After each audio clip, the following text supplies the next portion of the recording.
नमस्कार मित्रांनो, माझं नाव निलेश आहे आणि आज 8 तारीख आहे, सोमवार आहे आणि जसं तुम्हाला प्रॉमिस केलं होतं, आपलं मिनी चॅलेंज आजपासून चालू होतीये. तर हा जो व्हिडिओ आहे हा तुम्हाला मिनी चॅलेंज बद्दल माहिती देण्यासाठी आहे. सो हा व्हिडिओ तुम्हाला लक्षपूर्वक ऐकणं गरजेचं आहे आणि ते इन्स्ट्रक्शन्स फॉलो करणं गरजेचं आहे. तर जसं तुम्हाला माहिती आहे, आत्ताच बाप्पा आपल्या घरातून गेलेले आहेत त्यांच्या गावी. आणि जेव्हा बाप्पा आपल्या इकडे एक 10-12 दिवस होते, तेव्हा आपल्याकडून खूप गोड खाण्यात आलेलं आहे. प्रसादाच्या निमित्ताने, पूजेच्या निमित्ताने, एकामेकांच्या घरी जेव्हा आपण बाप्पांचं दर्शन घ्यायला जातो, तेव्हा खूप जास्त गोड खाणं झालेलं आहे आणि हे तुम्हाला पण माहिती आहे की जरा खूप जास्त गोड खाणं झालेलं आहे. आता पुढचे काही दिवस काहीही सणवार नाहीये. आणि महाराष्ट्र आपला असा एक प्रदेश आहे जिकडं काही आंतरिक टप्प्यांनी काही ना काही सणवार येतच असतात. तर जसं इंग्लिशमध्ये एक म्हण आहे की every day is not a Sunday. तर एव्हरी डे आपल्यासाठी प्रत्येक दिवस हा खाण्याचा दिवस नसला पाहिजे. सो जेव्हा सणवार आहे, काही फंक्शन्स आहे, तेव्हा आपण एन्जॉय केलं पाहिजे. पण ज्या दिवशी काही नाहीये, त्या दिवशी थोडंसं हेल्थकडे पण आपण लक्ष दिलं पाहिजे. आणि म्हणूनच वेट लॉसचं किंवा वेट मेंटेनन्सचं किंवा गुड हेल्थचं एक सूत्र आहे आणि त्या सूत्राला आपण म्हणतो ईट डिलीट. ईट डिलीट म्हणजे काय? की आपल्याला हेल्दी राहायचं, याचा अर्थ आपण समाजाच्या परे पण नाही वागलं पाहिजे. समाजामध्ये राहूनच आपल्याला हे सगळं करायचं आहे. म्हणून गणपती होते तर आपण खाल्लेलं आहे, मजा केलेली आहे. पण आता आपल्याला थोडंसं हेल्थकडे लक्ष देणं गरजेचं आहे आणि म्हणूनच ही मिनी चॅलेंज आहे. तर ही मिनी चॅलेंज काय आहे हे मी तुम्हाला आता सविस्तर समजून सांगतो एका पीपीटीच्या माध्यमातून. सो मी तुम्हाला आता एक पीपीटी शेअर करतो आणि मला गॅरंटी आहे की तुम्हाला ही पीपीटी आता दिसत असेल. सो लेट मी एकच मिनिट शेअर केलं तर ओके. ओके, चल, नो वरीज. इथून दिसेल आपल्याला. तर मिनी चॅलेंज आहे. तर ह्या चॅलेंजची सुरुवात आजपासून आहे आणि हे अगदी फ्री रेजिस्ट्रेशन आहे. तर हे कोणासाठी आहे? तर अगदी ह्या ग्रुपमधल्या प्रत्येक मेंबरसाठी आहे. आणि ह्या निमित्ताने आपण थोडंसं हेल्थकडे वाटचालीची सुरुवात करूया. छोटे छोटे पावलं घेऊया आणि बघता बघता आपल्यामध्ये खूप चांगली इम्प्रूव्हमेंट होणार आहे. तर कोणासाठी आहे? तर सगळ्यांसाठी आहे. अजिबात याला काही रेजिस्ट्रेशन चार्जेस नाहीये. It is absolutely free of cost. तर ही चॅलेंजचा कालावधी काय आहे? तर आजपासनं 8 तारखेपासनं 21 सप्टेंबर पर्यंत ही चॅलेंज चालणार आहे. आणि आता ही चॅलेंज काय आहे त्याच्याबद्दल आपण माहिती घेऊया. तर ही चॅलेंज आहे स्टेप्स चॅलेंज, ज्याला आपण रोजचे पावलं मोजणे आणि चालणे, किंवा तुम्ही वॉकला पण जाऊ शकता. So it is a step challenge और it is a cycling challenge. तुम्ही दोन्हीपैकी एक ऍक्टिव्हिटी निवडणं गरजेचं आहे. आता ती ऍक्टिव्हिटी निवडली की त्याचं टार्गेट काय असणार आहे? तर 8 ते 21 सप्टेंबरच्या दरम्यान आपल्याला हे कम्प्लीट करायची आहे चॅलेंज. आणि ही चॅलेंजचं टार्गेट काय आहे? तर तुम्हाला ह्या 8 ते 21 सप्टेंबर मध्ये 70,000 पावलं चालायचे आहेत किंवा तुम्हाला 61 किलोमीटर्स चालायचं आहे. आणि जर तुम्ही सायकलिंग ही जर ऍक्टिव्हिटी जर निवडली असेल तर तुम्हाला 151 किलोमीटर सायकलिंग करणं गरजेचं आहे. आता लगेच दडपण घेऊ नका.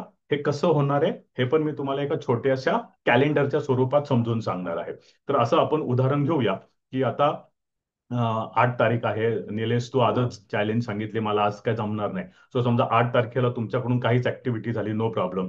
9 तारखेला काही ऍक्टिव्हिटी नाही झाली तर नो प्रॉब्लेम. तुमच्याकडे 10 तारखेला ऍक्टिव्हिटी झाली आहे, 11ला नाही झाली, 12ला झाली आहे, 13ला नाही झाली तरी चालेल, 14ला नाही झाली तरी चालेल, 15ला नाही झाली तरी चालेल, मग 16ला झाली आहे, 17ला झाली आहे, 18ला झाली आहे, 19ला झाली आहे, 20ला झाली आहे आणि 21ला झाली आहे. तर तुम्ही रोजच दडपण घेऊन केलं पाहिजे असं काही नाहीये.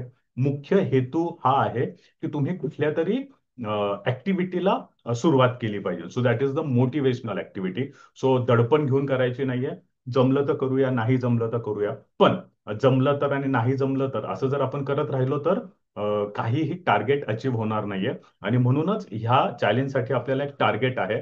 आणि ते टार्गेट म्हणजे 10 तारखेला समजा मी 4,000 स्टेप्स चाललो, मी 12 तारखेला 6,000 स्टेप्स चाललो, 16 तारखेला मी 7,500 स्टेप्स चाललो, मग 17, 18, 19, 20 तारखेला मी 10,000 10,000 टार्गेट कंप्लीट केलं, मग उरलेले 12,500 मी 21 तारखेला केले, चालेल, नो प्रॉब्लेम. आपले 70,000 स्टेप्स याच्यामध्ये कंप्लीट होत आहे आणि तुम्ही क्वालिफाईड होत आहात.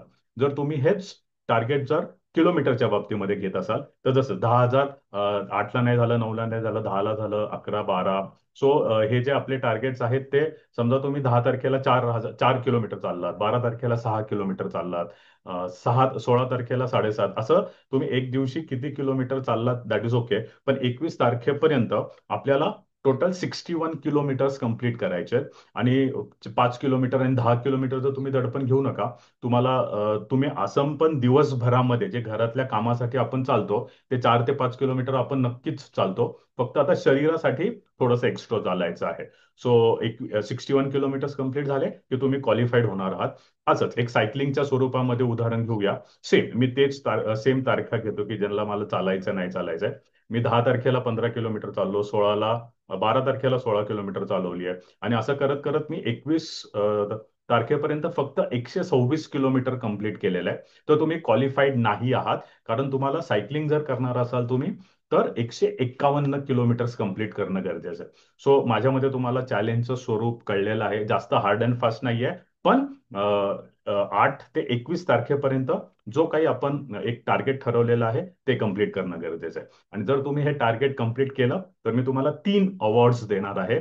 सगळ्यात पहिला अवॉर्ड अशा व्यक्तीला असणार आहे जो हे क्वालिफाय होणार आहे आणि जो सगळ्यात जास्त स्टेप्स किंवा सगळ्यात जास्त किलोमीटर किंवा सगळ्यात जास्त सायकलिंगचे किलोमीटर्स तो कंप्लीट करणार आहे. म्हणजे टार्गेट आहे 151 किलोमीटर, पण मी 175 किलोमीटर सायकलिंगमध्ये कंप्लीट केले. टार्गेट आहे 61 किलोमीटर्सचं, पण मी 75 किलोमीटर सायकलिंग चालून कंप्लीट केलंय. किंवा टार्गेट आहे 70,000 किलोमीटरचं, पण मी 90,000 स्टेप्स कंप्लीट केलेत. You will be the first winner. The second winner will be the second highest and the third winner will be the third highest. So अशा 3 प्रकारच्या व्यक्तींना आपण अवॉर्ड देणार आहोत. आणि अवॉर्ड डिस्ट्रीब्युशन जे होणार आहे ते 26 तारखेला म्हणजे गुरुवार असणार आहे. आपलं एक प्राईम टाइम नावाचं सेशन चालू करणार आहे मी ह्या शुक्रवारपासनं, ज्याच्यामध्ये मी तुम्हाला तुमच्या प्रश्नांची उत्तरं देणार आहेत, काहीही असू दे. सो जो व्यक्ती ह्या सेशनमध्ये सहभागी होणार आहे त्यालाच अवॉर्ड मिळणार आहे. So this will be on 26 September during the prime time session. Moving ahead.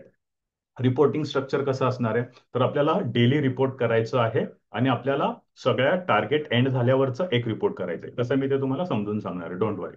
So daily रिपोर्टिंगमध्ये काय हवंय तर समरी ऑफ स्टेप्स किंवा वॉक किंवा सायकलिंगचा हवंय.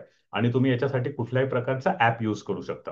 लाईक काही जणांकडे आयफोन असेल तर ऍपल हेल्थ यूज करा, सॅमसंग असेल तर सॅमसंग हेल्थ यूज करा. तुमच्याकडे कुठलाही फोन असेल तर त्याच्यामध्ये एक ऍप असतो, नसेल तर मग गुगल फिट नावाचा ऍप तुम्ही यूज करू शकता. आणि रिपोर्टिंग स्ट्रक्चर कसं असणार आहे तर तुम्हाला असा एक स्क्रीनशॉट मला रोज पाठवायचा आपल्या ग्रुपमध्ये, ज्याच्यामध्ये तारीख पाहिजे. सो सगळ्यात पहिलं तुम्ही बघताय तर माझं हे 5 सप्टेंबरचा सायकलिंगचं आहे. सो फ्रायडे 5 सप्टेंबर ही तारीख पाहिजे. मग आउटडोर सायकल असं त्याच्यावर लिहिलेलं आहे. सो काय ऍक्टिव्हिटी केली ते पाहिजे. आणि टोटल डिस्टन्स इकडे 15.15 किलोमीटर कंप्लीट केलंय. सो मला ह्या 3 डिटेल्स हव्या आहेत रोजच्या रोज रिपोर्टिंगमध्ये.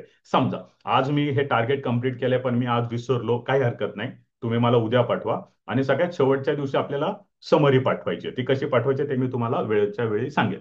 सो हे आहे target. So all the very best. माझ्या मते तुम्हाला ही छोटीशी मिनी चॅलेंज समजली असेल. सो माझा हेतू एकच आहे, तुम्ही कुठल्या तरी फिजिकल ऍक्टिव्हिटीमध्ये जाणं गरजेचं आहे. का तर 11-12 दिवस आपण ईट केलेलं आहे. आता जे काय ईट केलेलं आहे ते आपल्याला डिलीट करणं पण गरजेचं आहे. सो ह्या चॅलेंजचं नाव ईट डिलीट आहे. आणि मी तुमच्या खूप उत्साहपूर्वक सहभागासाठी अपेक्षा करतोय आणि मी वाट बघतोय. सो बाकीचे इन्स्ट्रक्शन मी तुम्हाला ग्रुपमध्ये देतोच आहे. Bye bye, see you, take care.